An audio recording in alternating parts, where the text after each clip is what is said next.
What's up there, InterWebs? Big Lou here, coming to you with my non-spoiler review of Batman v Superman: Dawn of Justice. Let me start by saying that for those of you who don't know my thoughts on Man of Steel, I loved Man of Steel. I thought Man of Steel was an awesome movie. It was a very kick-ass re-entry into the DC world, reintroducing us to who Superman is, and I was very, very excited about where the DC cinematic universe was going from where we left off at the end of Man of Steel.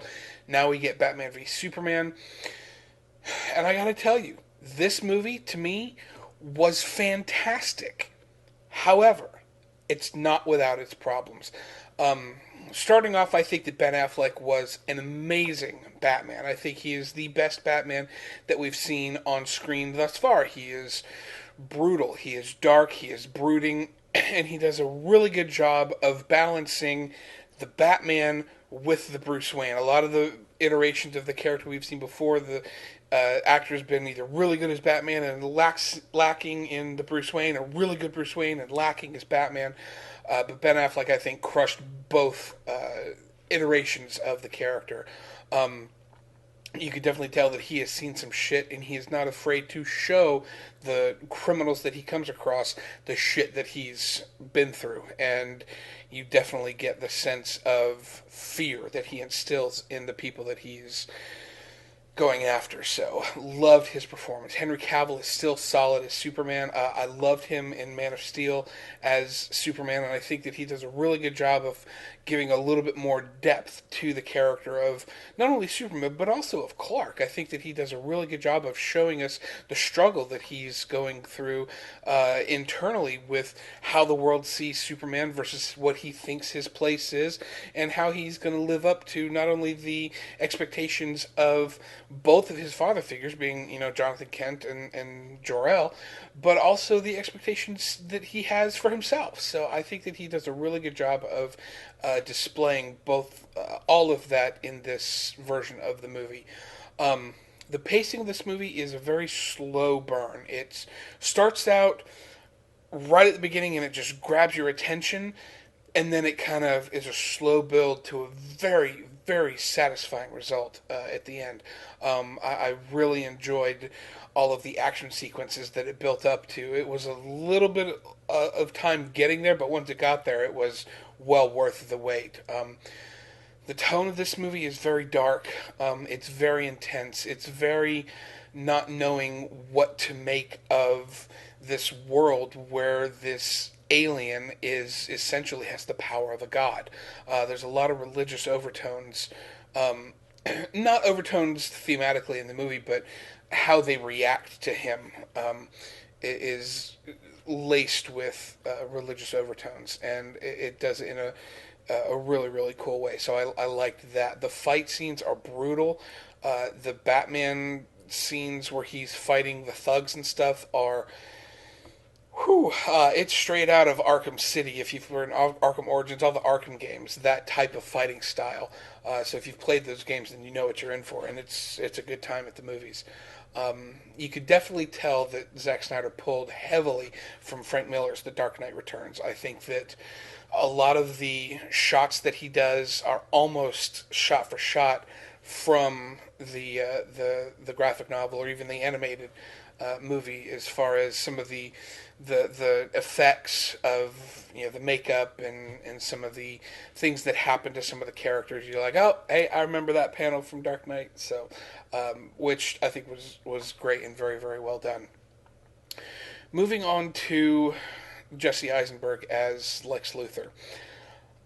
I really, really enjoyed his performance as the villain of this movie. I just wish that the villain of this movie was not named Lex Luthor. I think that Jesse Eisenberg did a wonderful job with what he was given, but it is a very far cry from the Lex Luthor that we are used to seeing in not only previous iterations of the Superman mythology and movies, but also in the comics and in the TV shows and in animated series. It's a very different Lex Luthor. It's almost a buddy of mine that I went to go see the movie with said that it was very Riddler-esque, and with the exception of a couple of elements of the Riddler, I could totally see that. It's I'm gonna need to see it a couple of more times just to wrap my head fully around everything that was involved in that. But like I said, I don't blame Jesse Eisenberg. I think he was very well cast for the type of villain that they were going for. I just wish that they'd not done this particular iteration of Lex Luthor.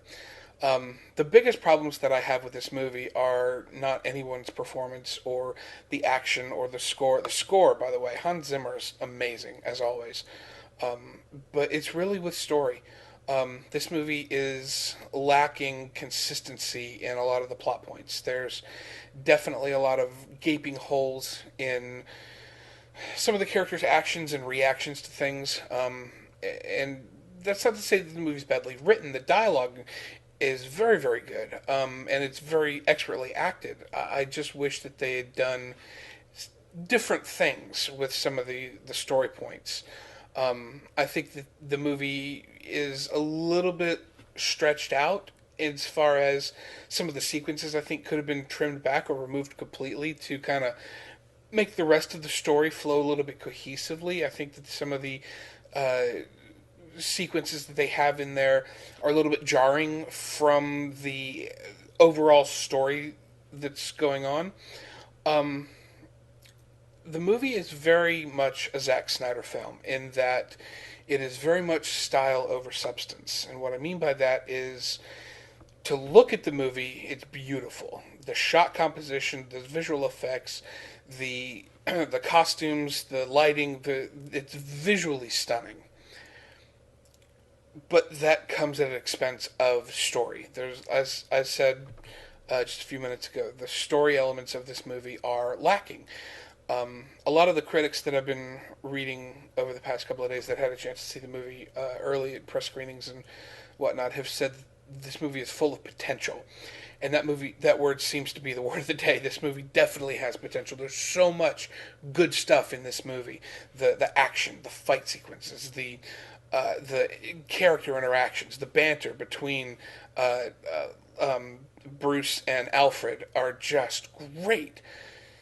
But there's so much like this stuff all over the place as far as consistency of how things are going. I like how this movie set up the extended DC universe. There's, when it says Dawn of Justice, they're not kidding. They definitely have a lot of really cool foreshadowing is the right word for what we are to expect down the road. I'm hoping that this movie has a kind of a Force Awakens syndrome effect with me, as to say, when I first saw Force Awakens, I was, oh, that was good. That's what they did there. Okay.